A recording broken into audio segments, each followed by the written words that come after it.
So I'm here with Tom Nash, and he just finished packing up his bags. He's leaving tonight, heading back to New York. And how are you feeling right about now, Tom? Obviously mixed emotions. This has been an incredible 2 weeks, and there's part of me that says I'm not ready to go back. And yet there's a part of me that's more than ready to go back. Try to integrate everything that I got from this experience, everything that I've learned into my daily life. And I, of course, want to see my family. And I'm just about whipped by the bugs. They've just about got to the point where I'm ready to throw in the towel and say uncle. So, Yeah, yeah. yeah, they really chewed me up too. The first week they didn't bother me at all. And, somebody here said that they really vary according to the phases of the moon. And when the moon is waning, they get much worse. And Yeah, we got here on the full moon and they really weren't bad for the next week. But ever since yeah, then, they've been miserable. yeah. The first few days I was here, I was like, "What is everybody talking about? I'm Mm-hmm. not getting bitten." But then it started to, they started to work on me. Mm-hmm. Um, That's, the heat, the humidity, all that. Yeah, that's something, but I can deal with it. I can cope with it. I find a way. But the bugs are the things that I'm having trouble with. So, although I have to say, I was itching like crazy last night. And the minute I drank the ayahuasca, I didn't itch for the rest of the ceremony. yeah, And then this morning wasn't bad either. It's only the last hour or two, I think, as the ayahuasca works itself out of my system, that I'm starting to itch like crazy again. mm. uh, yeah. This trip has been really a lot different from the other trips that I've been on. I've been on 2 other trips. Mm-hmm.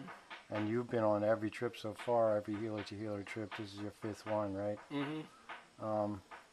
And I think it's because we're in a new country, for one Mm-hmm. thing. We're in Mm-hmm. Peru. Mm-hmm. And also we're doing the medicine ceremonies, and that's been, a really big part of what we've been doing here. Mm-hmm. And we haven't, this is the first time we've done anything like that. We've Mm-hmm. actually worked with the really powerful native spirit medicines. Mm-hmm. And In some ways, I think the trip it's closest to was the one in December, where we spent the first week working with fire ceremonies. And, yeah, that might not have the same intensity as the plant medicine.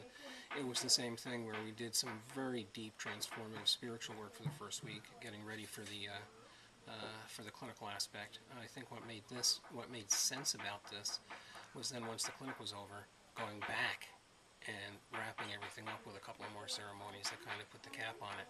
yeah, In El Patan, we did, the first week of ceremonies, a new ceremony every week, building up in intensity to the one on the winter solstice in Tikal. And then when that was over, we split into two groups, went and did clinic, and went home. There yeah, wasn't that opportunity to really sort of psychically and spiritually come together as a group again through the ceremony.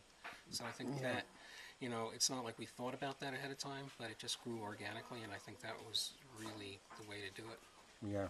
I think it's very different. I feel very different than if we had, finished clinic on Wednesday and all gotten on planes Thursday morning. Right.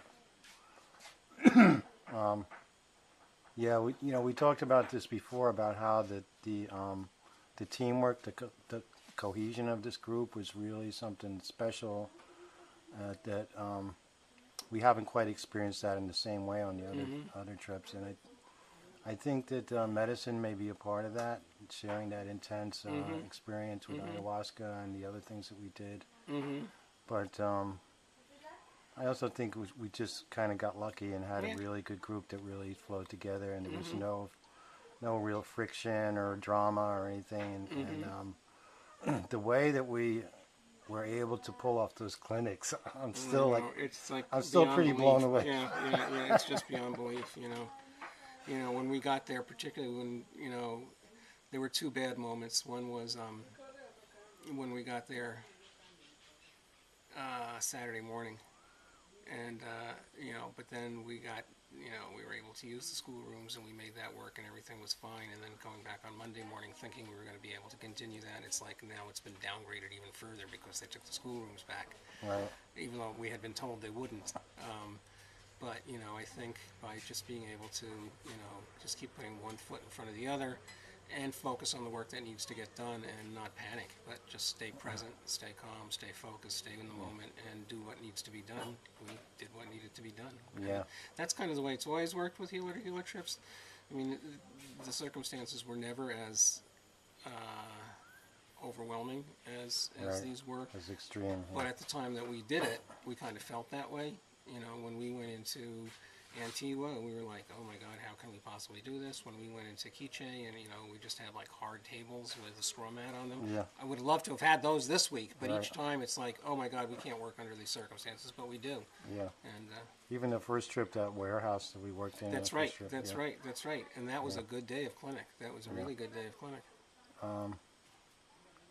Yeah, Tom and I are talking about the clinics we did here, and the conditions where we set up the clinic were basically like a farmyard. There was sand on the ground with a thatch roof over us, open on the sides, chickens running around, dogs running around, Everything. kids from the school. We were right next to a grammar school, and the kids were. That was actually kind of cool, the way the kids Yeah. would come and watch. They were fascinated. They were Yeah. fascinated. But it was like suddenly you'd look up and there were like 200 kids like crowded around all the tables staring. A couple times I shoot them away from the tables. I thought it was great to have them watch, but I didn't want them to get too close. Right. But yeah, I mean, it was just. I don't even want to say what was in the sand, so let's move on from that, because but no running water. I mean, think of that. Right. Treating what was it? I think 400 patients was the final count. No running water. No running water. No electricity. Mm-hmm. And I was afraid that No walls. no walls. Well, we had the sheets. That We had the sheets, right, We right, set right, up some right. dividers, and the place they were calling it the stalls. That section where they had the private acupuncture room set up. Yeah, and, yeah, yeah. Stables. Yeah, that's they more call like it. what it was, a stable. Right, right, right. Acupuncture in a stable. Yeah, it was amazing. And the thing that's amazing is that it's not just that we did some work, but, when you think about the quality of the treatments, virtually every patient got auricular acupuncture, got Reiki, got a full body acupuncture treatment, and as often as not, then got either massage therapy, cupping, moxibustion, or some other ancillary technique. I mean, they got soup to nuts. I mean, just the Cadillac of treatment. Right. And, they don't know that, but we do. And it Yeah. just feels good to be able to provide that for them rather than something watered down. Yeah. Yeah, just it was great that we could give them so much, and they did really appreciate it. We had so many people. We heard so much great feedback, and we had people coming back for all 5 days, and just seeing them getting better and better, which is one of the joys of doing this kind of work when we're able to do several clinics in a row, is to be able to treat people on consecutive days. And That's right, right. And And see really- the progress. Yeah. Yeah, I thought it was really an incredible trip, and I'm really, really glad I came. Me too, me too. Yeah. I feel, I mean, I've said this after almost all the healer trips, but it feels even more true this time. There's no other way to say it, but it was life-changing. And I really feel that. I really feel like, I won't be the same after this. I don't know how specific day-to-day way that's going to be, but I just know on Right. some level I'm a different person as a result of Oh, having yeah. been here. Yeah, I've experienced that every trip in a really big way, and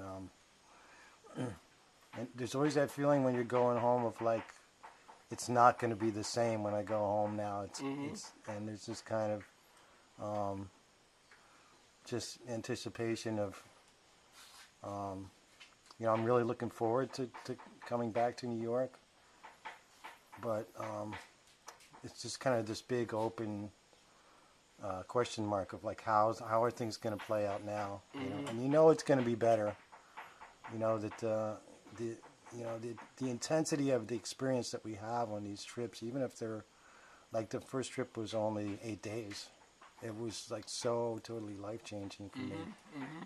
And when we do a 2-week trip, it's even more so. Yeah, absolutely.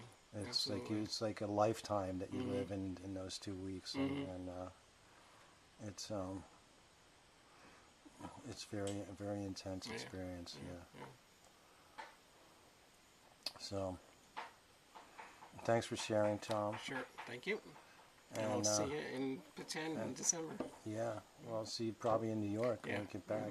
But thanks a lot, Tom. It's Okay. really been fantastic Great. working with you. Okay.